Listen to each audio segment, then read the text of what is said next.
आप लोगों ने अपने पेरेंट्स या फिर ग्रैंड पेरेंट्स से ये बात तो जरूर सुनी होगी कि हमारे जमाने में सब कुछ इतना सस्ता हुआ करता था। लेकिन क्या वाकई महंगाई बढ़ चुकी है या फिर सभी इंडियंस के साथ कोई इनविजिबल गेम खेला जा रहा है?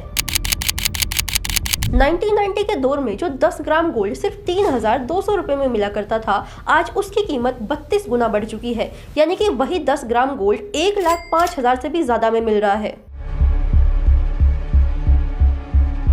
और उस दौर में जो पेट्रोल लगभग 9 रुपए पर लीटर मिला करता था, आज उसकी कीमत भी 94 रुपीज 77 पैसे हो चुकी है। यानी कि यहाँ पर भी 20 गुना जो प्राइस है ये बढ़ चुका है।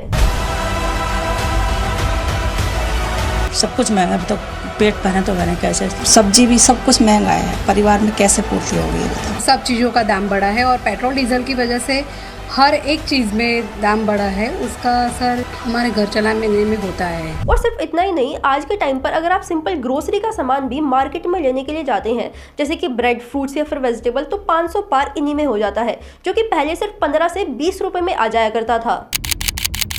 और अगर आप मिडिल क्लास या फिर अपर मिडिल क्लास से बिलोंग करते हो तो आप इस बात से काफी ज्यादा रिलेट करोगे कि इंडिया में फंक्शन चाहे कोई भी हो, चाहे मैरिज हो या फिर बर्थडे हो, लेकिन गोल्ड को एक एसेट की तरह देखा जाता है। लेकिन आज वही गोल्ड हर इंडियन के लिए एक नाइटमेयर बनता जा रहा है, गोल्ड के बढ़ते हुए प्राइस की वजह से। अगर पहले 10-15 साल पीछे जाएं तो तब सोना खरीदने में ज्यादा जोर लगता था कि आज ज्यादा जोर लगता है? आज ज्यादा जोर लगता है। अब बच्चों के घर में शादी है, बच्चों की तो कैसे करें बताओ?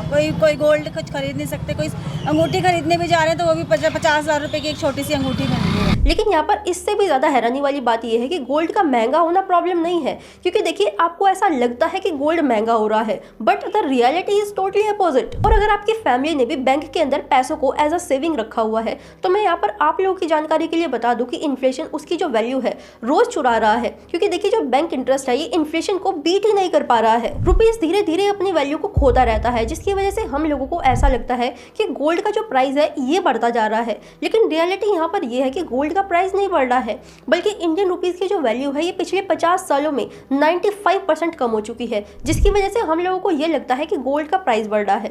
लेकिन यहाँ पर अभी इससे भी बड़ा सवाल ये आता है कि जो रुपीस है इसकी जो वैल्यू है ये बढ़ती है या फिर घटती है, इस चीज को कौन डिसाइड करता है? तो देखिए इसका आंसर काफी ज्यादा सिंपल है, इन्फ्लेशन, इंपोर्ट, ग्लोबल मार्केट और गवर्नमेंट की मनी प्रिंटिंग पॉलिसीज। इंडिया बहुत सारी चीजों को इंपोर्ट करता है, जैसे कि ऑयल, इलेक्ट्रॉनिक मशीनरी, और जब हम ज्यादा डॉलर स्पेंड करते हैं और कम डॉलर अर्न करते हैं तो उससे जो रुपीस की वैल्यू है ये नीचे गिरती है। और इसलिए यहाँ पर काफी लोगों को ये गलतफहमी होती है कि इंडिया जो है ये गोल्ड का प्राइस डिसाइड करता है। लेकिन यहाँ पर रियलिटी ये है कि इंडिया गोल्ड का प्राइस नहीं डिसाइड करता है, बल्कि लंदन और न्यूयॉर्क डिसाइड करते हैं। लंदन बुलियन मार्केट और कॉमेक्स फ्यूचर एक्सचेंज, यहाँ पर बड़े बड़े बैंक्स और ग्लोबल इन्वेस्टर्स हर सेकंड गोल्ड को बाय और सेल करते हैं। वॉल्यूम इतना बड़ा होता है कि प्राइस वहीं पर सेट होता है और इंडिया बस उस प्राइस को फॉलो करता है, और फिर उसके बाद इंपोर्ट ड्यूटी, जीएसटी और फिर उसके बाद ज्वेलर्स का मार्जिन, ये सब कुछ बाद में ऐड होता है और इन सब के बाद फाइनल प्राइस आप लोगों के शहर तक पहुंचता है।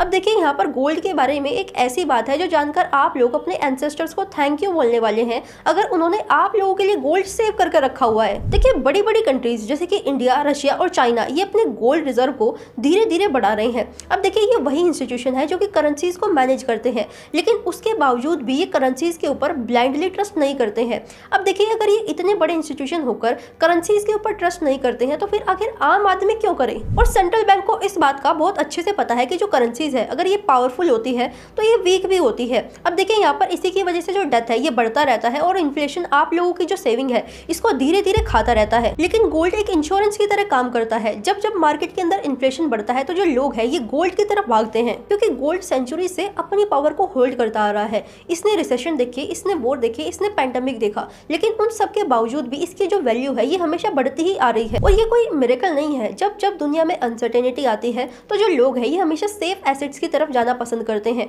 अब देखिए जो गोल्ड है ये एंशिएंट टाइम से एक सेफ एसेट की तरह काम करता आ रहा है।